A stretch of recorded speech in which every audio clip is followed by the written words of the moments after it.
something. Hey Kayla, how's it going, girl? Hello, hello. Hey Chantal, nice to see you, ladies. How is it going? I tried the smoothing conditioner. I need to play around with that stuff. I'm on Facebook as well, I think. I'm not sure. Also, rocking the natural color. Hello Facebook, hello Gram Fam. So you love, do you use both, Chantal? Do you use the shampoo conditioner? I just love learning from extra curly girls, like what the recipe is. Hey Angeline, I'm on. I had some tech difficulties. Hey Angela, nice to see you. All right, ladies. Okay, so both, I'm gonna have to try it. I'm just gonna have to try it. I'm gonna ask you for your recipe. So I wanted to jump in and say, hey, I washed my hair, I put some lashes on, and I fixed my nails. I wanted to jump in today to give you a little bit of mindset tricks that you might need. Hello. Hey, Marilou. Nice to see you, ladies. So I wanted to, first of all, let me introduce myself. I am Crystal Gail Brisson from feedthatglow.co and Project Glow Radio podcast. So I'm like, if you see me scrolling, it's because I got the gram and I got Facebook, and I think Mark fixed it for me to be able to have both. So yay! He gave me his phone. Yay! Because when you try to do a live on a Mac, I don't know if anybody else has tried that, it's just not friendly. It's not user-friendly anymore. So I was like, I need help. So I wanted to jump in. First of all, I hope you had a really amazing Monday. I hope it worked in your favor. Despite everything that's happening in the world, I wanted to jump in tonight to give you some mindset hacks that you can use right now, hey girl, to really switch that mindset when it comes to food. Some of you have probably been reading my trigger posts that I've been posting, doing it all with love. But before we get into the content, I wanted to just share that Project Glow Radio podcast is going to have an episode dropping. Apple ID, what is happening? Okay, sorry. Mark's doing something. Project Glow Radio podcast is going to have an episode dropping. It should drop anytime this evening. Sometimes when I submit to Libsyn, it takes a few hours, but this episode, I did it with Susan Crawford. She's amazing. If anybody came to Amplify, if you've heard, she's been on my podcast before as well. So we talked about pretty much owning up the quarantine queen, how to say no and all this stuff, but I'm not gonna blow it. I want you to listen. So if you don't know where that podcast is, you can go to iTunes, Google Play, Spotify, look for Project Glow Radio, one word. Project Glow Radio, it's one word. Why did I do that? I don't know. It's a Crystal thing. Now I'm starting to think like I should have separated it. It's 3 words. Whatever. So that's dropping. And also I wanted to share some really cool news that I found out about this morning. I will be a speaker. Hey, Tanya. Facebook Chill Night. Woo woo. Yeah, girl. I will be a speaker on May 14th for the Heal Your Mind, Body, and Soul Summit. So I applied. They gave me an email, told me that I was in. So I'll be speaking May 14th. I'll know more as it comes. It's like it's a free summit, I'm pretty sure.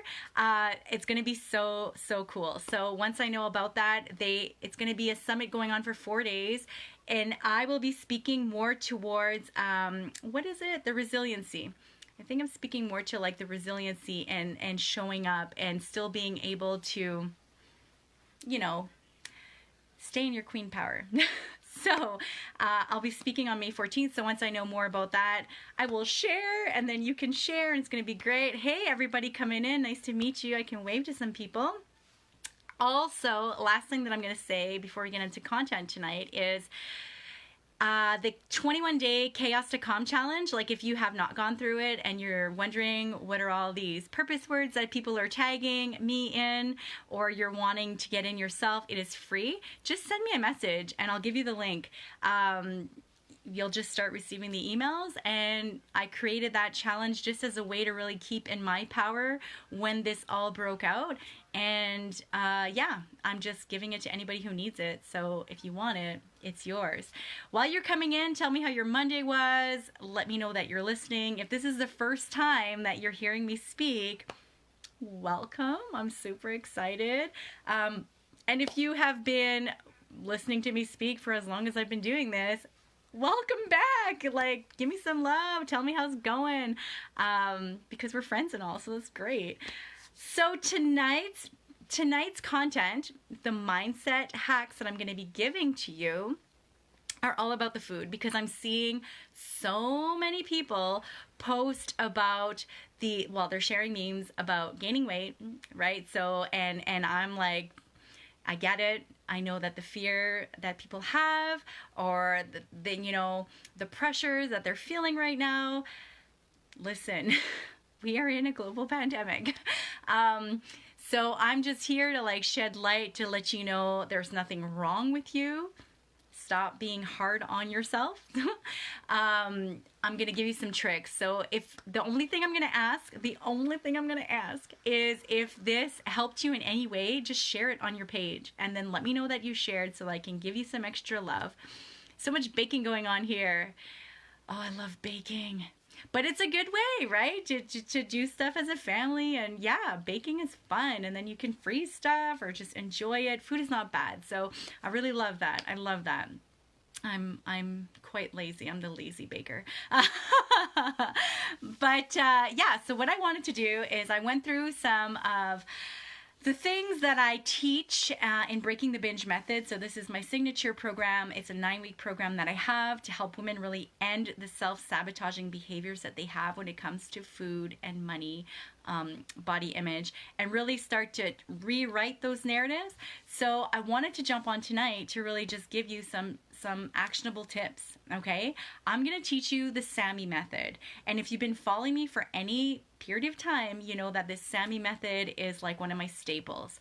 So let's get into it. And if anybody wants to write it in the comments as we're going, that would be fun, because if anybody is reading through the comments and you guys can all chat together, it's going to be great. So the Smi Method.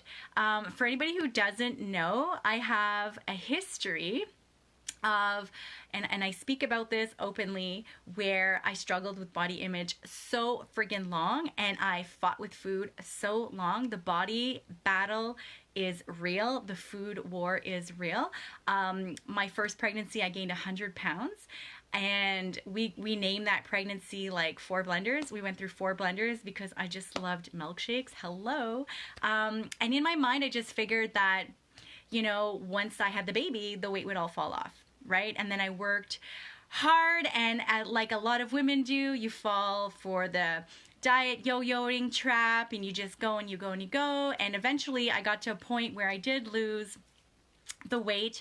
And then I decided to do some bodybuilding competitions, which obviously were a cool challenge. However, the reason I showed up in those challenges was because I thought I would love myself more. Okay, so I was chasing an ideal outside of myself. And then obviously binging behavior started because I really categorized food as good and bad.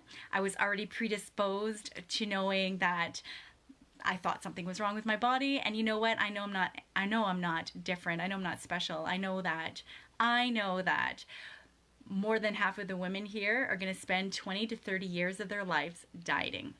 And to me, that is sad. I dream of a world where women just own themselves. And when I talk about body acceptance and being in a place where you feel good, I get pushback because people are like, well, then that just means I gave up. And no, no, it doesn't. When you show up from a place of love and desire, you respect and honor your body, because it's the only home your soul has to live in. And who says that your home has to be a certain size and a shape and a weight? Okay, so I basically that's that. So I've been on this whole self-healing journey since 2013. The last time I ever binged was May 2014. So basically, breaking the binge method is all of the techniques and strategies that I used for myself to help heal myself. I studied neurolinguistic programming, I have my psych, like I studied nutrition, really just broke it down to be able to help women end those self-sabotaging behaviors. Because here's the thing, if you keep fighting it, it's gonna be a war. And you don't have to play the game anymore. I speak to women of all ages all the time, and the story is real, and I get it. But I want to give you permission right now, if this is the first time you're listening to me, or maybe it's the 100th time you're listening to me, I want to give you permission to just be. It's not that you have to do. You could just be. Okay, so we're going to get into the content tonight. I'm going to share you my Smi Method. So S stands for self-trust. Now, why that is so important? Why is trust so important? Tell me why you think that learning to develop and re-trust yourself is going to be key in how you show up in your relationship with yourself, your body, and your food. Or your money, whatever. Anybody want to chat? I'm gonna wave to some people. As people, and I don't know if y'all are being shy, but you can definitely pop in and tell me why you think that I think self-trust is important. Let me see. Nobody's answering. All right, let's go. Self-trust is huge because it is building, like, have you ever had a relationship where you couldn't trust somebody? That relationship is not good, right? You have to relearn to trust yourself. And what happens? What happened to break the trust? Let me just talk about that. So you probably made promises to yourself that you broke, and the promises you made were not bad, but they weren't promises that you needed to make with yourself, okay? So you probably were telling yourself like, oh, today I'm gonna do whatever. I'm gonna eat like 5 servings of vegetables, but you really don't like vegetables. So what happens? You don't do it because you don't like it. And I'm a big advocate for liking how you eat and liking how you move. There's not one way to be in your body. There's not. So, what happens is that you beat yourself up because you didn't hold up to that bargain of the promise you had. What is happening? And sorry, Instagram. I think Mark is playing on my stuff, so I don't know if you're still there, but sweet. How can you trust anyone else if you don't trust yourself? Yes, Tanya, girl, that is the thing. Yes, girl, yes. So you need to learn to build up the trust, and here is how you're going to do it. It's just like, for anybody who's really trying to like get a grasp on why it's so important, did you ever play the game Trust, where you like fall back with like your best friend? So like you guys are standing beside each other, back to back, and one has to catch the other. Like, it's learning to trust. It is scary. And why you need to practice the self-trust and really rebuild it back up is because you've spent years lying to yourself, right? Lying and not holding yourself accountable, or keeping your standards high enough for yourself, and then just berating yourself. So then it's just like this vicious cycle of poop, right? Because you are so worthy right now to take up space, but for some reason we just put ourselves, especially mothers, women, we put ourselves on the back burner all the time. And we're like, no, I'll get to that next. I'll do that another time. I'll do that another time. So you're not really holding yourself accountable. You're not really giving yourself that what you want to do, right? So how do you build up the self-trust is basically, here's something, I'm going to give you homework. This is what I do for clients. I tell them, get a sheet of paper and write out all your food lists. Like all your food rules, your food FOMOs, your food rules, your food obsessions, and FOMO means fear of missing out. So write them all down. You know, I can't eat carbs past 6 p.m. I can't eat bread because it makes me fat. Sugar is bad. What are all the rules? Put them on a paper. And then I want you to also write down the bad foods, right? Write them on a sheet of paper. So self-trust equals confidence to take the risk. Yes, girl. Yes, girl. I love that. Marilou, that is so key.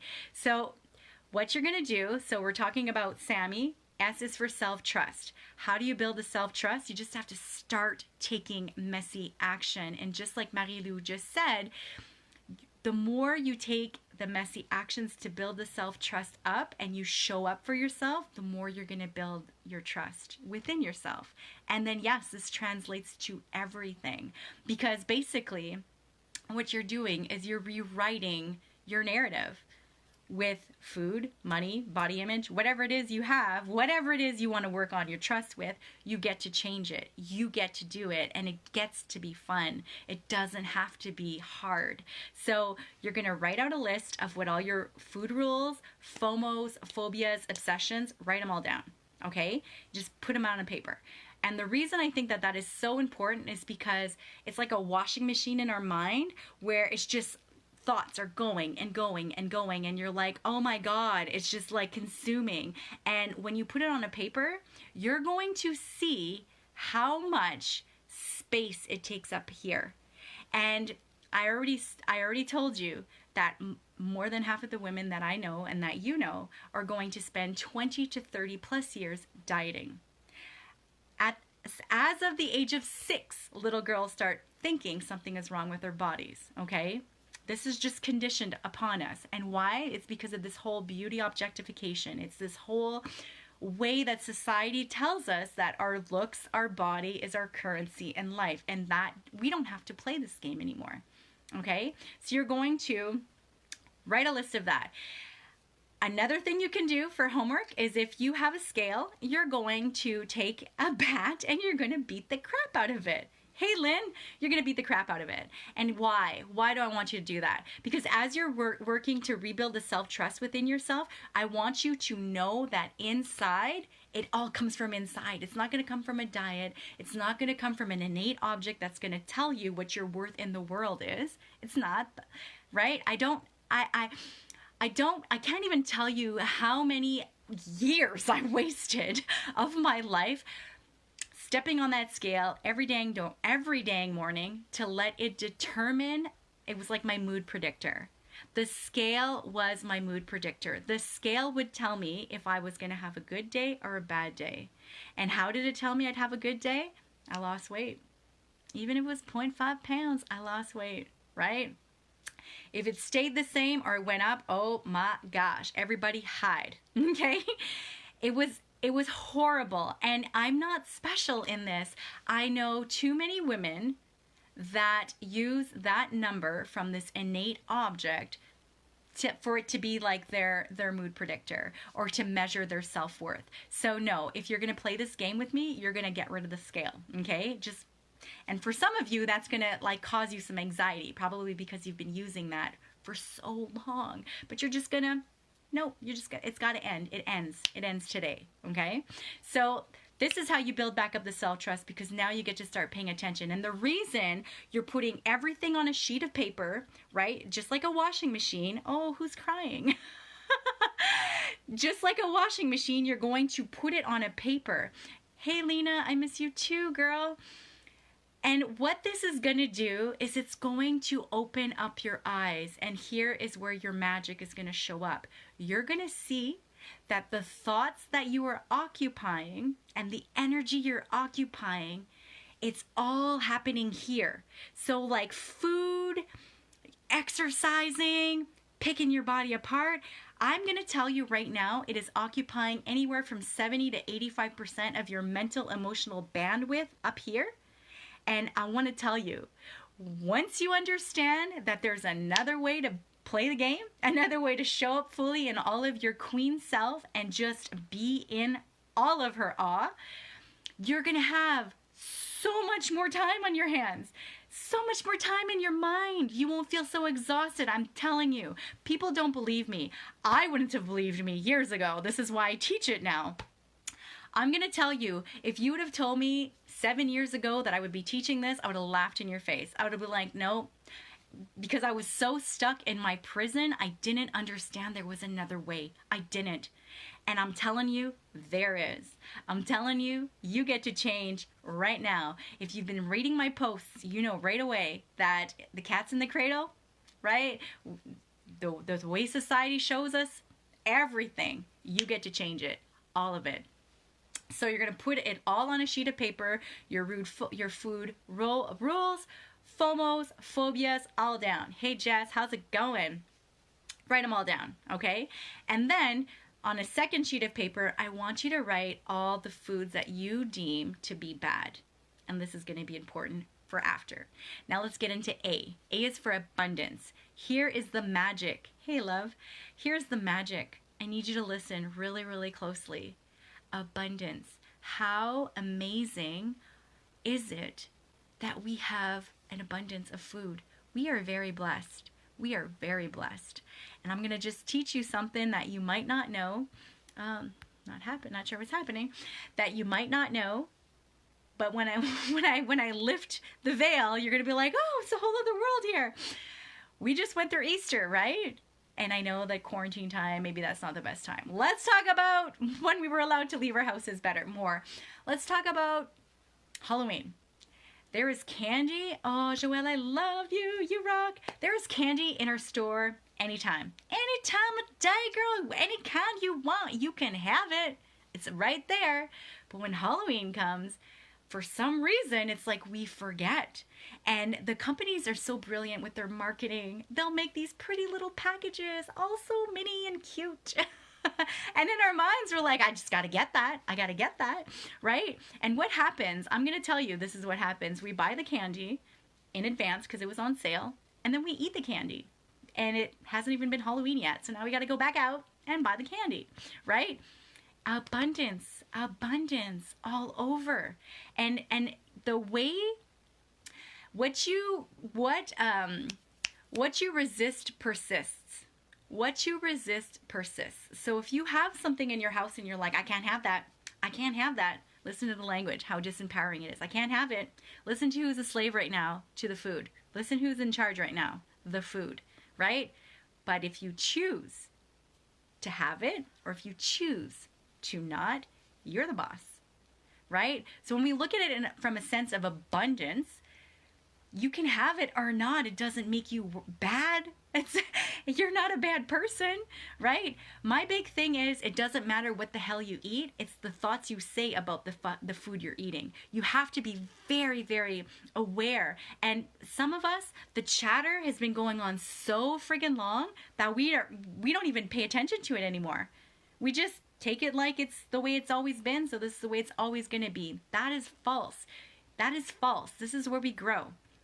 This is where we grow, and it's not going to be pleasant. Flowers grow in dirt, so it's not going to be pleasant. You get to choose, though. You get to choose. So abundance, understanding that, yes, there is an abundance of chocolate and candy, and I can have it at any time I want.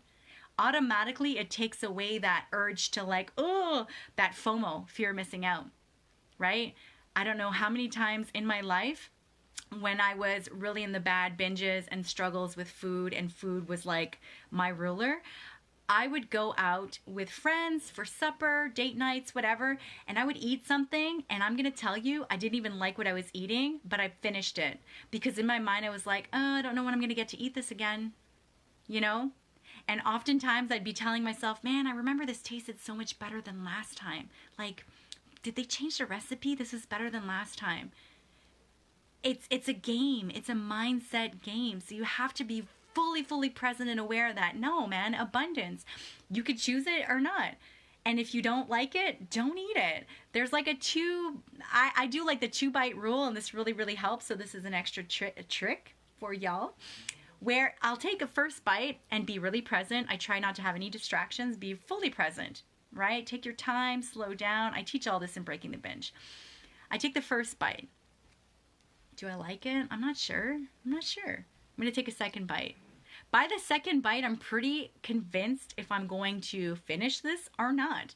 And I know a lot of us probably were raised with the model of finish what's on your plate. Finish what's on your plate because there's kids starving in Africa. Listen, that scarcity mindset, that's not helping anybody. Just donate to the children who, do a good deed, donate to some charity, but you finishing your plate is not helping anybody, especially if all you're going to do is beat yourself up after, okay?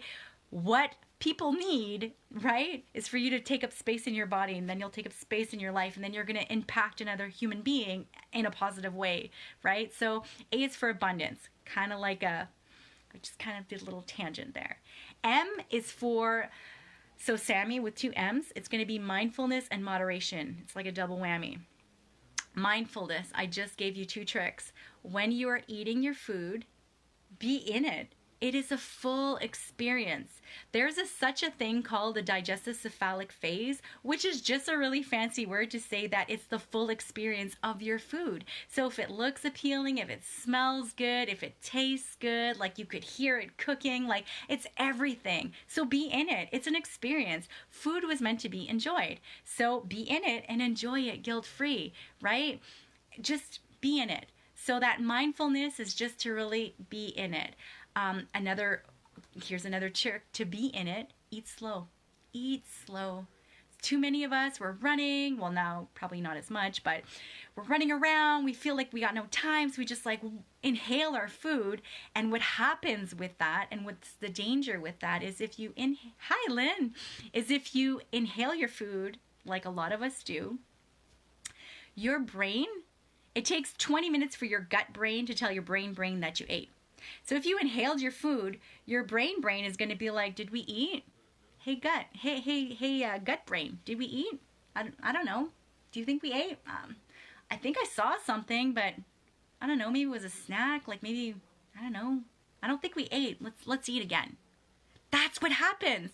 So you have to be in the full experience of it. Set your table.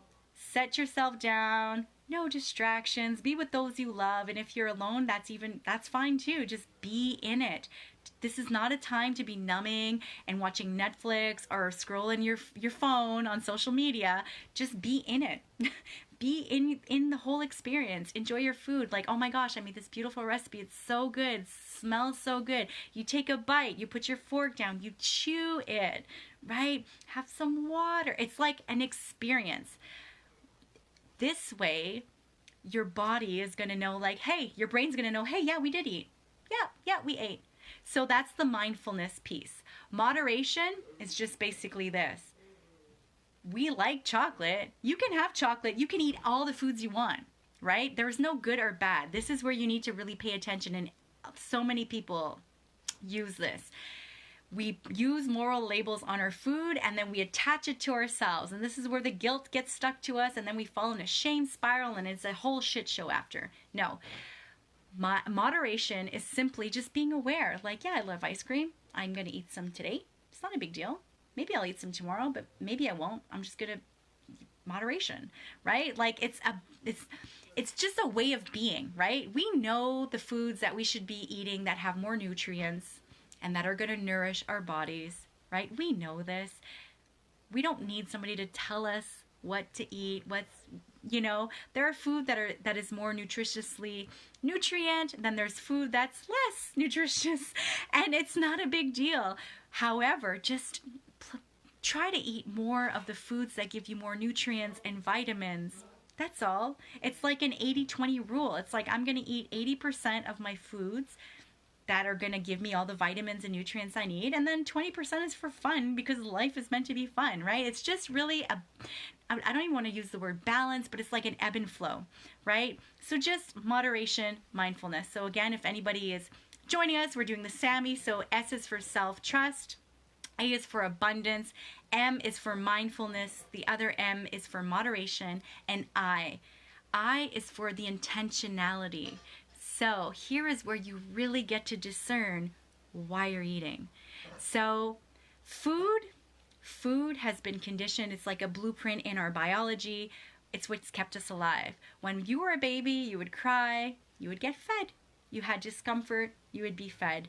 Automatically, food equals comfort equals love. This is why we are all, you ready for this? We are all emotional eaters. We are emotional beings, right? We are spiritual beings living a human mess. And times like this, it's pretty messy out there. So we are all emotional eaters. It's not like you were born with an extra gene of being an emotional eater. I'm going to normalize it for you right now. We are all emotional eaters. So when I'm talking about intentionality, I'm talking about being purposely aware and present and intentional with why you're eating. So if you want to use comfort food to ease stress, girl, you do you. There is nothing wrong. Food is a tool to use to help us feel good. There's nothing wrong with that, okay? What is wrong is the messaging you tell yourself while you're eating such food. Because what's going to happen, and I'm going to tell you right now because I've played that tape so many times in my life, is you're going to fall down a freaking rabbit hole, and then you're going to spiral out, and you're going to be like, well, and then you fall into, and this is a real term. It's called what the hell effect. And the what the hell effect is basically you tell yourself, well, I already messed up, so I might as well just keep going. I'm full, but I'm just going to keep going because I hate myself right now. So I'm just going to eat and eat and eat and eat. And then I'm going to add more stuff because I don't know when's the next time I'm going to get that. This is where the FOMO comes in. And then you spiral. And this spiraling can happen over a period of a meal, or it could be spread out through the day, or it could be spread out through several days. And I'm going to tell you, when you wake up, because you will wake up from the what the hell effect, you are going to peel yourself up off of the floor, and that sense of probably disgust, probably betrayal that you did that to yourself is going to be so heavy in your heart. And I'm going to tell you right now, you are already worthy. So those feelings that you have, shake them off, girl. Shake them off. They're not your truth. You had a human experience. Beating yourself up for falling down? No. And if anybody is struggling with stuff like this, I have a freebie called Binge Proof Blueprint. It's on feedthatglow.co. If you go on my website, you'll see it under freebies.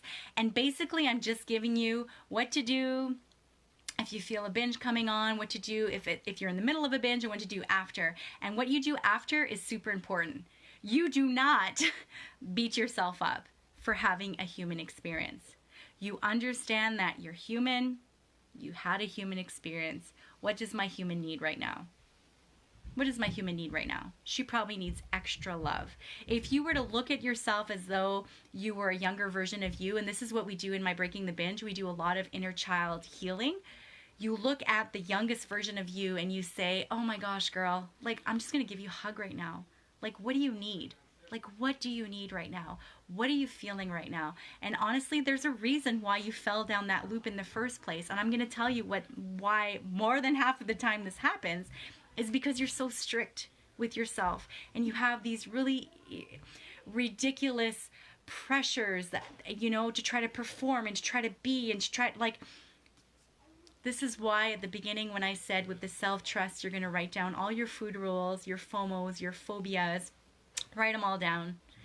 And then with your list of food that you think is bad, and this is where it's going to get, this is where I'm going to probably get a lot of you having like a little bit of heart palpitations, but I'm going to want you sometime tomorrow or even tonight to consciously choose something from your bad list, because there's no bad food, but consciously choose something from your bad list, and you're going to make an event out of it.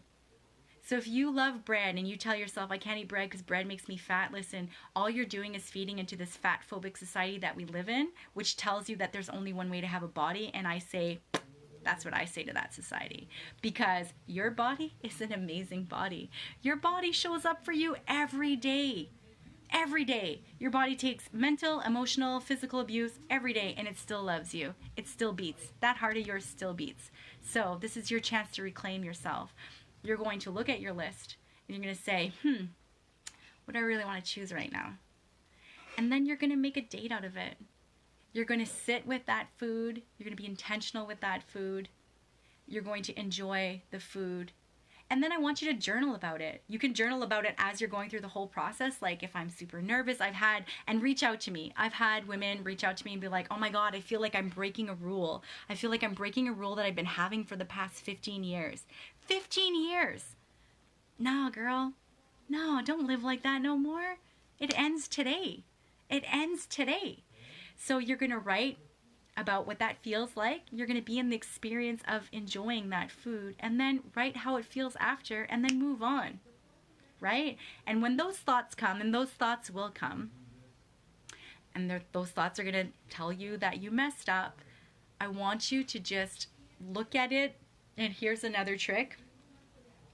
You have your highest version of you, and then you have your lowest version of you. The lowest version of you is your ego, and it's not bad. When people say you got to kill the ego, it's not true. The ego is there to serve you and protect you, okay? And I like to physically do this, okay? And then I name them. So the lowest version of me, I give her a name, and the highest version of me, I give her a name. So the highest version of me is Crystal.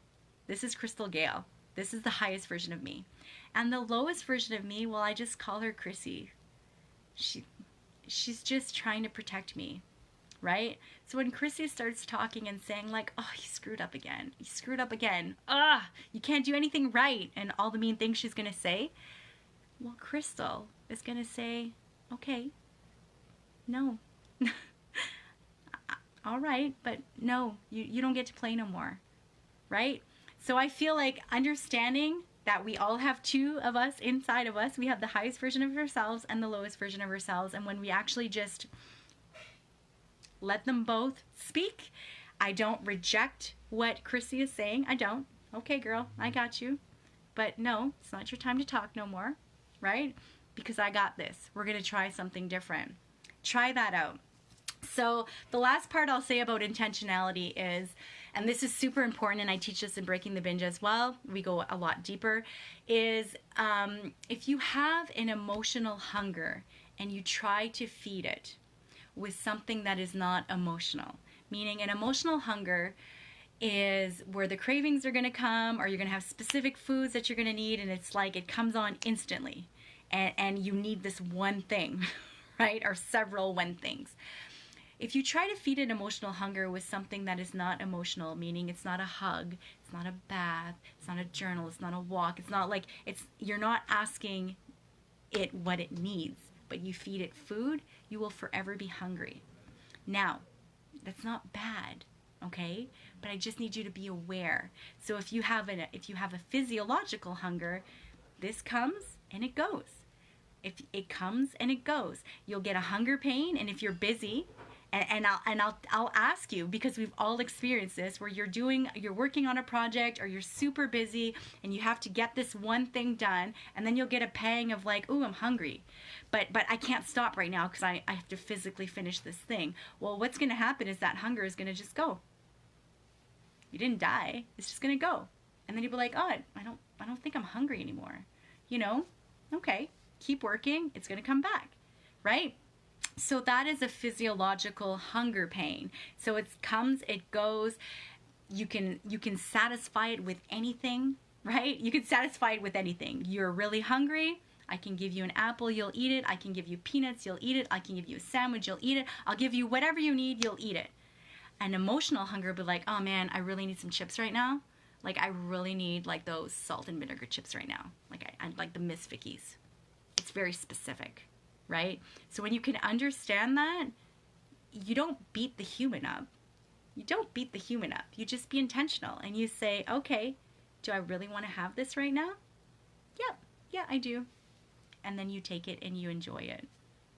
It's the thoughts you say about the food you consume that we need to be really unpacking, because if not, then you will spend the next 30 plus years.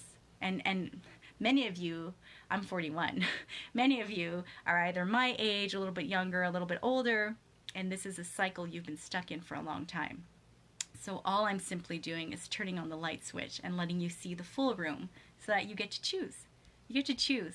And when we choose something, we choose it consciously. So yes, sometimes for myself, when I get little specific hits of stress, I need those gummy bears and chocolate, and I choose it. And I have a few pieces, and I'm satisfied. Whereas the old me, when she was stuck in the binges, I would do everything in my power to resist it. Nope, not having that. No, I can't eat sugar. It's so bad. I can't have that. And instead, I would try to feed myself with my emotional hunger with other food, And I would eat all kinds of things, all kinds of things. I would start with the healthy stuff first. I'm going to eat some rice cakes with some peanut butter, and I'm going to eat like the whole freaking roll. And then I'm still feeling that. I don't like this feeling, so I'm going to jump to something else, and then something else. I'll make a protein shake. Something else, until eventually I give it and I have the chocolate. Honestly, if I had just given myself the chocolate, I would have avoided this whole scenario, this whole train wreck, I call it. So this is just something. Tell me, how does that feel to you? Have you ever heard somebody explain it like that before? I just want to know how you're feeling right now in your body, now that I've asked you to write down all your food FOMOs and phobias and rules and obsessions, as well as on your second sheet, writing out all of the food that you categorized as bad. How does that feel? Like, who here is going to play the game? Hey, Kim. Hey, Shannon. Hey, Sophie. Who here is going to play the game? Let me see. I think y'all are being shy here. Hey, Tasha's here. Hello, hello. Who here is going to play the game? Are we going to play the game? Maybe y'all are too shy. Reach out to me. Let me know how that experience goes. I'm going to hold space for you, and I'm going to honor you. I'm going to see you and validate you. There is nothing wrong with you. You were not born with the, missing willpower gene. That's not even a thing, right? I'm going to show up here again tomorrow night as well. I'm going to do another little mini training. Probably won't be as late, but I'm going to show up here. Sorry I wasn't here at the beginning. Oh, hey, Lynn, no worries. So yeah, no worries. You can go back and rewatch it, or I could just like really explain it again. But the Smi Method is, I'm going to get you ladies to write down for self-trust. I'm going to get you ladies to write down all your food rules, FOMOs, phobias, obsessions. Oh, thanks, Daisy. Yeah, the visual emotional hunger. Yes. Just like in Breaking the Binge. I'm going to get you to write down all of those on a sheet of paper. And then on the second sheet, I want you to write down like all the food you would have categorized as being bad. Like, so like a food rule could probably be like, I can't have carbs after 6 p.m. I get that all the time. I have girls email me often, and I want you to know you can always email me. I will never, when I share these things, it's not to mock. It's just to let you know that you're not the only one who's bought into these rules or believed them for so long. I just want to shine a light. So yes, always reach out to me. I won't ever reveal any identifying information, but I'm just going to share like, if you believe that you can't have carbs after 6 p.m., I'm going to tell you that's false, because your brain needs carbs to heal the body as it sleeps, right? So it's like there's this whole unpacking, and there's all these myths. I'll like blow your mind, but I'm just going to tell you, like, write down your rules or your FOMOs or your phobias, and then on the second sheet of paper, you're going to write down all the food that you deemed as bad, quote unquote bad, and then part of the intentionality. So that was for self-trust. A is for abundance. First M is for mindfulness. Second M is for moderation, and I is for intentionality. And this is where it's going to tie it all back into the self-trust, is where you're going to intentionally choose something from your list, and then you're going to eat it. And you're going to make an experience out of it. Journal. I'm really big on journaling. I know a lot of you women who follow me and read my stuff, you do this as well. And that is really good for self-healing. Journal about it. I've had women like get ready to, like, let's say eat bread. They haven't, been able to eat bread because it was so bad for so long in their lives that, what was that one lady who set the table, and she got like her fancy plate out, and like, and she had everything set. She had the butter and the jam. I remember that part. And then she couldn't go through with it. She couldn't go through with it because that rule was so anchored in her soul. And we did a lot of work to help her unpack that. But I just want you to know, like, there's nothing wrong with you. There's no such thing as good and bad food. We know the foods that are more nutritiously better for us. But I mean, sometimes we feed our psyche, and there's nothing wrong with that. So I'm the one who's gonna like blow it out of the water and be like, I call BS on anybody who's like clean eating. I'm like, yeah, you're probably super miserable too, because I lived in that life. And what a sad way. Like, life is meant to be enjoyed, and food is meant to be enjoyed guilt-free. right? So we have to stop beating ourselves down. So if you found this super helpful, please let me know. Share it out. Mark was coming in. Reach out to me. I'll come back on tomorrow to do another little mini training. And for those of you who are like still wondering, I've already filled 6 spots for my Breaking the Binge method. It's going to be, I have it at a very discounted rate. We're starting on Monday. April 27th. It's a 9-week program. So I've already filled 6 spots. It's a very small, I'm not taking very many more applicants, but if this is something you're curious about, Breaking the Binge method, it is not a diet program. It's not a workout program. It's really just the mind, body, soul. It is the program that I use to help heal my behaviors I have or had, as well. Oh, my watch said I hit my goal.